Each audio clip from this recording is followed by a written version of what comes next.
ስልኩ ላይ ሰዓት ላይ በሬስ እኮ እንደ ሰዓት የምታዩ? አይ የኔ ስልክ ፓስ ይዘግቶብኝ ነው። ሄዳል ብለን እዚህ ሆቴል ያጭበርባሪ ቆጠታ። እንግዲህ ምሳሌን ይዤላችሁ መጥቻለሁ ማለት ነው።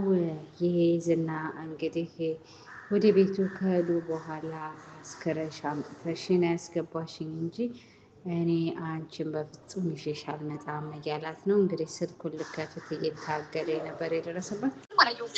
በቃ ሰዓት ላይ ነበር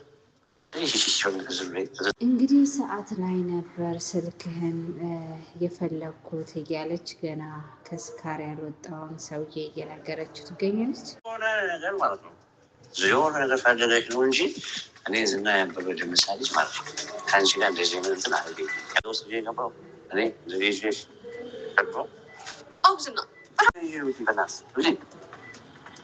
አሁን ደግሞ ከሌሎች 7 ሰዓት ወዴት ሄዳለሁ በዚህ ሌሊት? ውጭልኝ ቤት እያላት ነው እንግዲህ መጨረሻዬን፣ ወይኔ ዝና መጨረሻዬን አንቺ ልክስክስ ላይ ለውደቁ እያላት እንግዲህ ራሷን ያረከሰችን ሴት ማን ይፈልጋታል ቤተሰብ እንግዲህ እያለች ነው ማለት ነው፣ እያላት ነው። በቃ እዚህ እንደርና ጧት እንሄዳለን። አንቺ ከሚያለሰኝ እንግዲህ ዛሬ ነዝህ ልደርና ነገ እሄዳለሁ ስትለው ሂጂ ውጭ ላይ ደር ያላት ማለት ነው እንጂ ከኔ ጎን በፍጹም አተኝም እያላት ነው።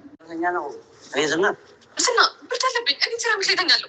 እዚች ጋር ትገኝ ይሸተኛል። አንተም ዙረት መተኛ ትችላለህ። ምሳሌ ደውልልሻለሽ። አለመችው ልጅ ነው የሚሆነው። ብዙ ቀን ነው እኮ አይመጣም እንዴ? ይመጣልሽ እንግዲህ ምሳሌ አባቴ አይደውልልንም እንዴ ወይም አይመጣም እንዴ እያለች እየጠየቀች ትገኛለች። እንግዲህ ብሩክን የበላው ጅብ አልጮህ ብሏል። ካሁን በኋላ እናቴ ነሽ አይደል እያለቻት ነው ቅድስትን። ካሁን በኋላ እናትሽ ነኝ። አንቺ ደግሞ የኔ ልጅ ነሽ። ከዚህ በኋላ እስከ መሞት ድረስ እናቴ ነሽ። አሁን ምሳሌ እናትሽ ወለደች እንጂ ያሳደግኩሽ እኮ ነኝ። ደግሞ ሁሉ ነገርሽ እኮ ነው የምትመስይው። ቃል እገባልሻለሁ እስከ ህይወት ፍጻሜ እናትሽ ሆኜ እቀራለሁ። እንግዲህ ሁልጊዜ ቃል እገባልሻለሁ እናትሽ ሆኜ እቀጥላለሁ እያለቻት ትገኛለች ቅድስት። ብትሆኚ ላልኩሽ ቃል እገባለሁ እናቴ። እንግዲህ ላጎቴ ለምን ንፍሮ አሰሪለትም አላለችም? እና ንፍሮ ለቁርስ እሱ ጨብጨብሳ ነው የሚወደው። ቁርስ ጨብጨብሳ ስላለታለ ስትለው ለምን ንፍሮ አሰሪለትም? እንግዲህ ንፍሮ ምንድን ነው ስትላት አላቅም ብላ ቁጭ። እንግዲህ የመሀሌት ጉዳይ አልቅም። እንግዲህ ምንም የማያውቀውን ይሄ ዝናን እንግዲህ አቅፋ ከላይቱ ላይ ወርቃበት አድራለች። አንቺ ድግምታ ብተኛ እንዴ? ምን አባሽ ያረሽው እንዴ? ዝና ምን አደረኩኝ? ይኸውልሽ አንድ ቀን አይደለም 1000 ቀን አብረሽ ብትተኝ ማለት ነው ለአንቺ የሚሞቅ ልብ የለኝም። ይሄን ወቂ። ችግር የለውም ዝና፣ እኔ ሴት ነኝ አላስገድድም። ከዚህ በላይ ማስገደድ አለ? አስክሮ ይዞ ማለት ራስን ፈልገህ ይጠራል። ደግሞ ለምንድን ነው እንደዚህ አውሬ ሆንከው? እንግዲህም በሚገርም ሁኔታ ደነገጠ። አቅፋው ከላይቱ ላይ ሲያገኛት ማለት ነው። በጣም ደንግጦ ተነሳ። ቤተሰብ የመጨረሻ ፍረት ነው የምር። አታፍር ወይ አታምር አለ ያገሬ ሰው። እንግዲህ ጉደኛ የሆነችው መሀሌት እኔ ሴት ልጅ ነኝ እንግዲህ አላስገድድም እያለችው ነው። ከዚህ በላይ ማስገድድ አለ? እንዲ አጠጥቶ አስክሮ ቤቱ ከላይቱ ላይ ተኝቶ ማደር እያላት ነው። ከሉላ ውጭ ላሉ ሴቶች ግን አውሬ ናት። አንድ ወንድ ከሴት ጋር ቢለኛም ባይተኛም አውሬ ሊባል አይችልም። አውሬነት በዛ ይመስል አሰኔ እሷ ማጠፋች። እንግዲህ ምን ይደረግ፣ እኔ ከሉላ ውጭ ሴት የሚባል የለም አላት ማለት ነው። እሷ ማጠፋች። እንግዲህ ምን ይደረግ ብላ ወረፍ ደግሞ ትሞታለች። መሞቷ ምን ይጠቅማል? በሌላሮች ለማንም አቶ ቆሜ ነው እኔ ሞቼ ነው እንደዚህ ነው። በተለይ ደግሞ ለሞገስ ታሳድደው የራቀንም ታሳድደው አጠገብህ ያለውን እንኳ ሰው አታይም፣ የራቀ ነው የምታሳድደው እያለች ነው መሀሌት። እንግዲህ እኔ ዘወር ዘወር ብለኸኝ ብትለውም እሱ ግን በፍጹም ከሉላ ውጭ ማንንም አንፈልግም እያላት ይገኛል። በቃ አንቺ ቤት አሁን ቅኔ ተናገረሽ ሞት ይቻላል። እንከፊ ውጪ እኔ መተኛት ፈልጋለሁ። ነቅቷል። ተነሽ ነው ውጪ በእናትሽ እንደዚህ እንግዲህ እያንከሳከሰ ውጭ እያለ ያራከሳት ይገኛል። እንግዲህ በዚህ መልኩ ማለት ነው። በጣም ያሳዝናል። ውጭ ካሉ ይህን የመሰሉ ቤቱ ዘግታ ይውለ አንተ እስከሱ የተሻለ ነገር ምን አደረግ?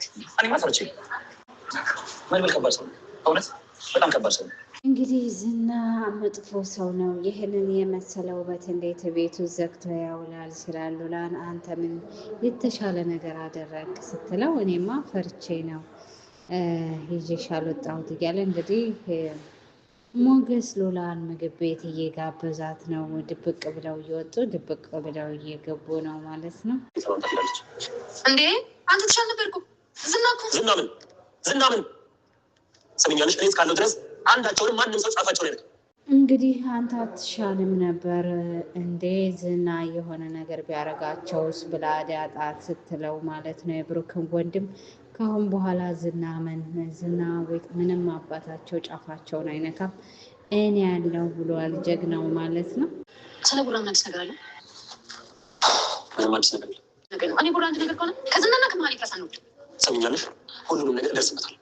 እንግዲህ ወንድሜ አንድ ነገር ሆኖ ከሆነ ብዙ ሰው ይሞታል አለቃቸውም እያለ ነው የብሩክ ወንድም። በሚያሳዝን ሁኔታ እንግዲህ ብሩክ አልተገኘም። አሁን መልክት ምናምን የለም። ወንድሜ ያውቀዋል። በእርግጥ አናሽ ግን ወንድሜ በእርግጠኝነት የሆነ ነገር ካልሆነ በቃ እንደዚህ አይጠፋም። እንግዲህ ወንድሜን በደንብ አውቀዋለሁ የሆነ ነገር ካልሆነ በስተቀር በዚህ መልኩ በፍጹም ጠፍቶ አይጠፋም እያለ እየተናገረ ነው። በጣም ስጋት ገብቶታል። ቅድስት ግን ለምንድን ነው ሴሚዙ እንደሚነካውን ሴሚዝ ደብቃ ዝም ያለችው? አይዞሽ እግዚአብሔር ወንድሜ ምንም ሳይሆን እናገኘዋል። ከነከስኩ እቆርጣለሁ። ይገባታል። እንግዲህ ዳጣ ታስፈራለ ስትለው የነካኝ ሁሉን እቆርጣለሁ እያለ ይገኛል። ቆይ ልጅ አለ፣ ሚስት አለ፣ ቤተሰብ አለ እያለች ዳጣ ትጠይቀዋለች። ዳጣም ራሷ ፈርታለች። የለኝም ሚስት አለ የለኝም። ለካሰ ቤት ሚስት የለም። ፖሊሶች ምናምን የሉም። ግን እነሱ እናስወልዳቸው ከፈለጉ አይፈልጉም። ጣን እንግዲህ እስቲ ተነሽና ምግብ ሰሪልኝ ሲላት ሽንኩርት ከከተፍክልኝ እሰራላለሁ ብላ ቁጭ አላለችም። ሽንኩርት ከተከተፈ ማን ያልሰራው? ዋናው ሽንኩርቱ እንግዲህ ዳጣ ስለ ቤተሰቦቿ ጠይቋታል። ሞገስ በጣም ጥሩ ሰዎች ናቸው፣ ደስ የሚሉ ቤተሰብ ናቸው እያለች ነው ዳጣ። እንግዲህ ዳጣ አምሮባት ተውባ ዘንጣ ነው የመጣችው ሞገስ ጋር። ብቻ ተው፣ አንድ ቀን ሰፈር ወስዳለሁ እናወራለን። ደግሞ ስማ፣ እንዴት ወጣ ዝና? ግን ሲካተኝ እንደነበር ደርሼ ዛሬ ሰራት ነበር ያሉት። ቤት አይደርሻት የሚጠት እንግዲህ ሞገስም ብሩክ ጠፍቶ ቀረ ምንድን ነው የሚበቃው እያለ በጣም በሀሳብ ገብቶታል። በሀሳብ ነግዷል ማለት ነው። በቃ ብሩ አንድ ነገር ሆኗን እያለ ነው። እኔ ግን ዝና የሚባል ሰውዬ ወደ ሻሸመኔ ሄጃለሁ አለ። ጥሩ ነው። ስለ ብሩክ ምንም ብሎሽ አያውቅም? አዎ፣ ግን አሁን ሞገስ ነው የሚለው። ለምን ተው? እሱን አይደል እንደ ይፈራው ነበር። ያው ልጁ እንዴት እንዳሳከማት ማለት ተይ እባክሽ፣ ብዙ ብር ነው ያለው እኮ ንገሪ። ከኔ መደበቅ ጀመርሽ እንዴ? ማለት እንደ ህፃን ልጅ ታወጣችኝ ነው ያሰብሽው? እኔ እህትሽ አይደለሁ? ለምን ትደብቂኛለሽ? አንቺ ከመቼ እንግዲህ የመሀሌት እህት መሀሌትን እያወጣጣቻት ትገኛለች። ምክንያቱም መድበል ህይወትሽን የሚቀየር ብር እሰጥሻለሁ ስላላት እያወጣጣቻት ትገኛለች። ግን መሀሌት የምታወራላት ብዙ ነገር አልፈለገችም። ግን አታውሪ ማለቱ የሆነ ነገር አለ ማለት ነው። እሱማ ይሆናል። ግን ያው ዝና ከቀን ወደ ቀን ባህሪ በጣም የተቀየረብኝ ነው። ቤቱንም አታሉሽ ቀር አይደል? አይቀርም። ሞገስ ከሞተ ለእኔ ቤት መግዛት ለዝና በጣም ቀላል ስራ ነው። እንግዲህ ልታወጣጣ ብትፈልግም እሷ ግን ባለፈው ትምህርት ወስጃለሁ በፍጹም አልነግርሽም እያለቻት ትገኛለች። እንግዲህ ወይኔ ወንድሜ ምን ነክቶት ይሆን? ምን ሆኖ ይሆን? የት ገብቶ ይሆን? እያለ እንግዲህ ወንድሙ ሀሳብና ጭንቀት ላይ ነው ያለው። አንድ ያለኝ ወንድሜ ተጨንቄያለሁ። ሆነ ይሆን? የት ገብተህ ይሆን? እያለ እንግዲህ እንደ እናት እያሰበለት ይገኛል ወንድሙ። እኔ ግን ያንተ ብቻ ቆንጆ ነኝ። እንግዲህ ምሳሌን እንደ አባት እየተንከባከባን ነው መድበል ማለት ነው። በጣም ደስ ይላል። ግን ብሩክ የት ነው? ግን ብሩክ ምን ነክቶት ይሆን? የት ገብቶ ይሆን? ምሳሌ ቆንጆ ልጅ አይደለችም የሚል ካለ ነገር አንገቱን አንቄ ነው ሲማመጣልሽ። እንቅልፍሽን አጥተሽ ተቀማጥሽ። እኔ እንዲህ አይነት ማይቻ አላውቅም። ምንድን ነው? ምን አይነት ስልም አይተሽ ነው? ዝና ጉድጓድ ውስጥ ሲከተኝ ያየሁት። ጉድጓድ ውስጥ ደግሞ ፊልም ውስጥ ያዩዋቸው አስፈሪ ጅቦች አሉበት። እንግዲህ ማህሌት ተኝታ ተነስታለች። በህልሜ በጣም አስፈሪ ህልም አይቻለው። ዝና አርቆ ጉድጓድ ውስጥ ከተተኝ። ዝና ክፉ ነገር አስቦብኛል እያለች ትገኛለች። እሱማ በየትኛው ስራ በየቱ ጽድቄ እና መጨረሻው ምን ሆነ? በቃ ወደ ጉድጓድ ሲከተኝ አቋርጬ ነቃሁ። እንግዲህ እህቷ በየጀመርሽውን ህልም ተመልሰሽ ተኝና ጨረሽው፣ መጨረሻውን ማወቅ አለብሽ አለቻት። ፊልም አረገችው። እንግዲህ ቴክስቱን ለመድበል ሚሴጅ ሲያረጉለት በጣም ደነገጠ። የሰውየውን ስም ሲያይ ቁጭ ብድግ አረገው። በጣም ከባድ ሰው ጋር ነው የተገናኘው። ወይኔ ወንድሜ ምንድን ነው የሚበቃኝ እያለ በጣም በኃይለኛው ቁጭ ብድግ እያለ ነው። ልክ እንደሞተ ነው ቤተሰብ ሲያዝን የነበረው። በጣም አደገኛ ሰው ጋር ነው የተገናኘው ብሩክ ማለት ነው። እንግዲህ ጌታ ድረስለት። ያው በድጋሚ ተገኝተው ብሩክ የምንመለስ ያድርገን።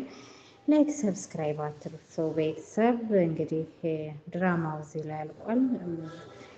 እንግዲህ 77ን ይዤላችሁ እመጣለሁ። እስከዛ ድረስ ላይክ እያደረጋችሁ አጠር መጠን ባለመልኩ ይዤላችሁ እመጣለሁ ማለት ነው። አብራችሁኝ ስለቆያችሁ አመሰግናለሁ። ባይ ባይ።